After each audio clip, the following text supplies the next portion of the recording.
I need to tell you what I saw in the Louisiana swamps 3 years ago. What I'm about to describe will sound impossible, but I swear on everything I hold sacred that it's true. The Bayou wolf is real, and it walked on 2 legs before it turned and looked directly at me. My name is Michael, and I'm a wildlife photographer. In October of 2021, I traveled to Blackwood County, Louisiana, to document the swamp ecosystems for a nature magazine. I'd spent weeks in remote locations before. I knew how to handle myself in the wilderness. Bears, alligators, venomous snakes. None of it fazed me anymore. But nothing could have prepared me for what waited in those dark waters. I set up my base camp near an abandoned logging road, about 15 miles outside of Cypress Bend. The area was perfect. Dense cypress forests, winding bayous, and almost no human activity for miles. The locals in town had warned me about going too deep into the swamps. An old Choctaw man at the gas station grabbed my arm as I was leaving and whispered something I'll never forget.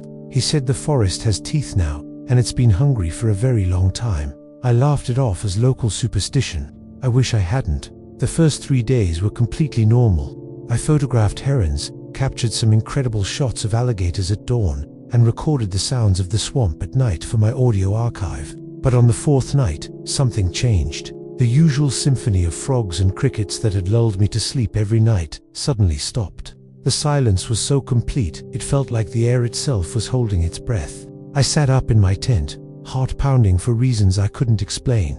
Every instinct I'd developed over years in the wilderness was screaming that something was wrong. Then I heard it, a sound I'd never encountered in all my time studying wildlife. It was somewhere between a wolf's howl and something almost human. A sound that shouldn't exist in nature. It came from maybe 200 yards away, echoing across the black water of the bayou.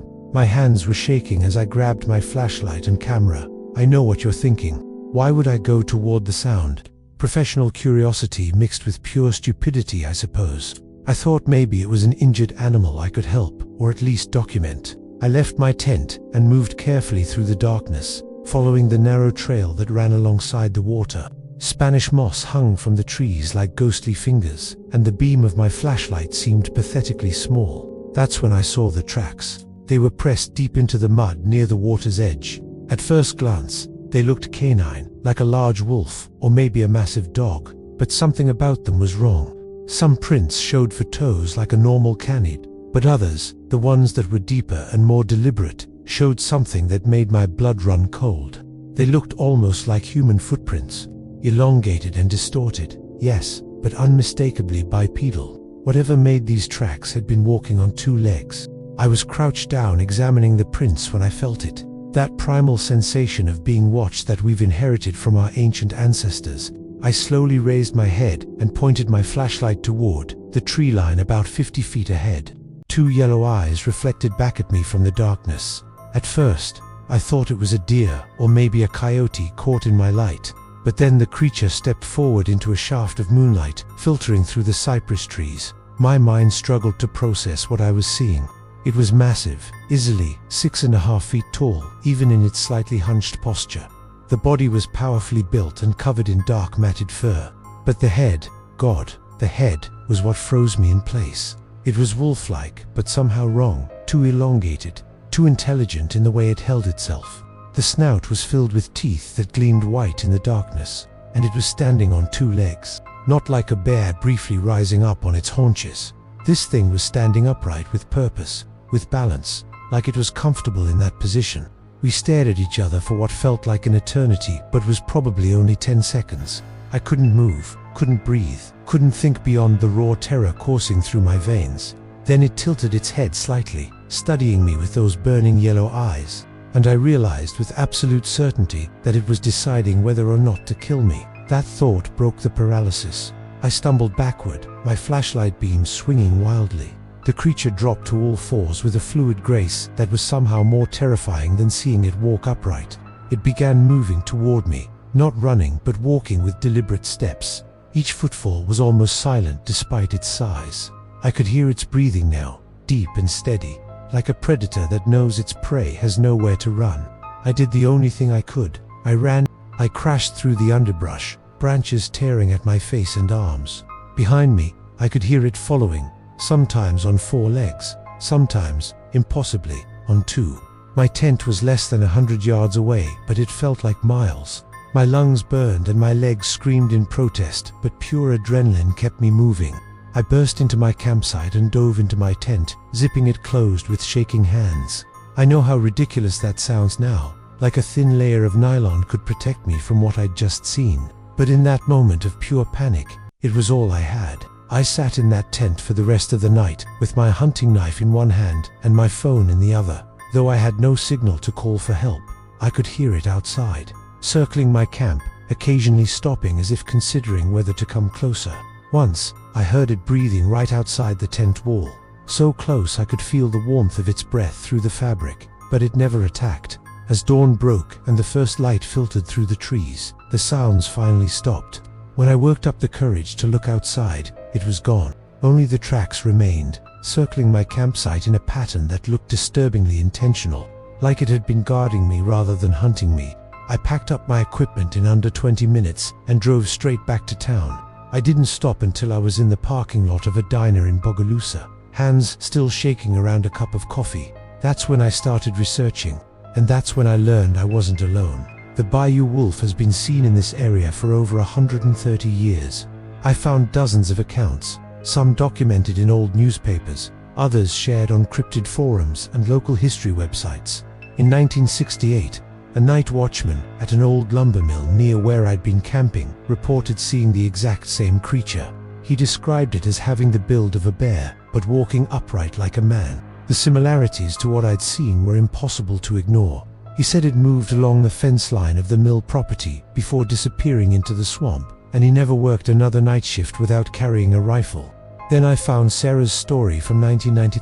She was only 14 when she encountered it behind her family's property outside Bogalusa, less than 10 miles from where I'd been.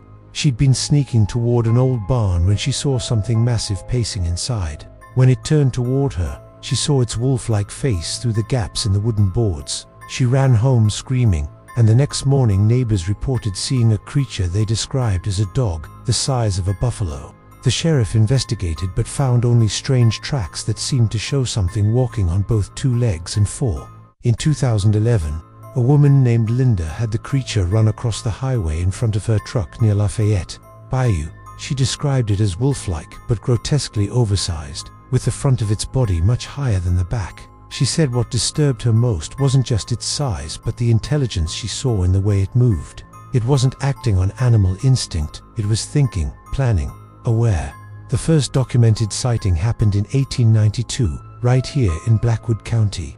2 loggers reported seeing a creature with a man's body and a wolf's head watching them from the woods. Shortly after, farmers found their horses dead with no visible injuries. The animals had apparently died of fright, their hearts giving out from sheer terror. Around each dead horse were massive canine tracks pressed deep into the red Louisiana mud. So what is the Bayou wolf? The Choctaw believeth the spirit of a warrior killed during the French colonial massacres. His soul wanders the swamps seeking revenge, trapped between the world of the living and the dead. Some researchers think the sightings follow a 12-year cycle, suggesting some kind of hibernation or migration pattern. Others believe it's simply an undiscovered subspecies of wolf that's grown to unusual size in the isolated swamps. The average gray wolf stands about 30 inches tall and weighs between 70 and 120 pounds. But in Alaska, a trapper once caught a male wolf weighing 175 pounds. Black bears in Louisiana can stand on their hind legs and reach 7 feet tall. They're powerfully built, with adult males weighing between 150 and 400 pounds. Maybe that's all I saw. A large bear standing in an unusual way, distorted by shadows and my own fear in the darkness. But I don't believe that, and neither do any of the other witnesses I've spoken with since that night. We all saw something that doesn't fit into any category science has given us. The way it moved between 2 legs and 4 with equal ease. The intelligence in those yellow eyes that watched me decide my fate. The deliberate way it circled my camp as if marking territory or sending a message. 3 years later, I still can't sleep without leaving every light in my house on. I've had nightmares every single week since that October night in the swamp.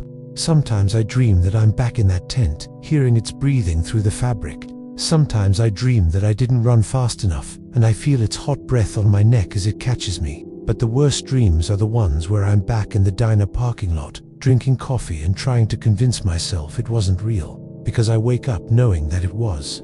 The Bayou wolf is out there in the Louisiana swamps, walking on two legs through the darkness, watching, waiting, intelligent and patient, and it knows I'm telling you this story right now. If you've ever seen something in the woods that made your blood run cold, something that science says shouldn't exist, share your story in the comments below. You're not alone, and you're not crazy. Subscribe to this channel if you want to hear more stories from people who've encountered things that don't belong in our world. Hit that notification bell because trust me, you'll want to know what else is out there before you encounter it yourself.